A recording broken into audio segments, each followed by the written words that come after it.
नमस्कार, मी अर्चना. गावकडच्या रेसिपी या चॅनलवर तुमचं स्वागत. आम्ही तुम्हाला फटाफट बनणार एक छान असा झुणका दाखवणार आहे, पातळ झुणका. त्यासाठी थोडं बेसन पीठ घेतलेलं, यामध्ये हळद टाकायची. हळद टाकल्यानंतर थोडं थोडं पाणी टाकून व्यवस्थित असं मिश्रण बनवून घ्यायचं. गाठी राहू द्यायच्या नाही. छान असं मिक्स करून घ्यायचं.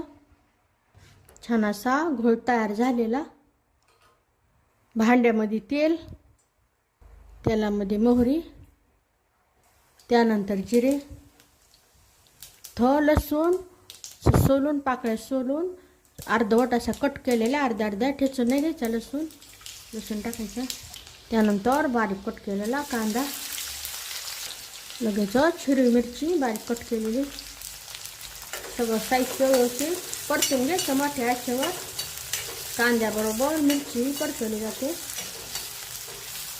सगळं साहित्य व्यवस्थित परतवलं गेलेलं. गॅसच कमी करायचं. आता यामध्ये आता सुरुवातीला हिरवे मटार टाकायचे, थोडंसं परतून घ्यायचं.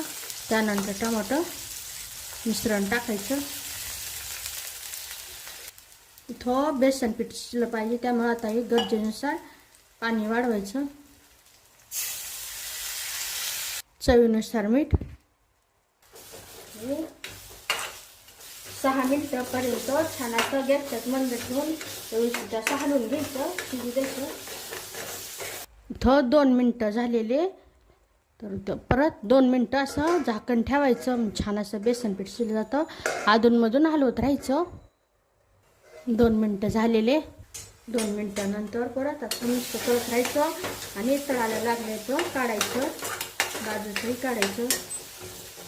मिळून पूर्ण 6 मिनटं व्यवस्थित असं बेसन शिजवून घ्यायचं. गॅस बंद करायचा. बारीक कट केलेली कोथिंबीर. छान असा हा झुणका तयार झालेला. जास्त पातळी नाही आणि जास्त घट्टही नाही. एकदम सोपी झटपट अशी पद्धत. नक्की बनवून पहा. रेसिपी आवडली तर चॅनलला सबस्क्राईब करा.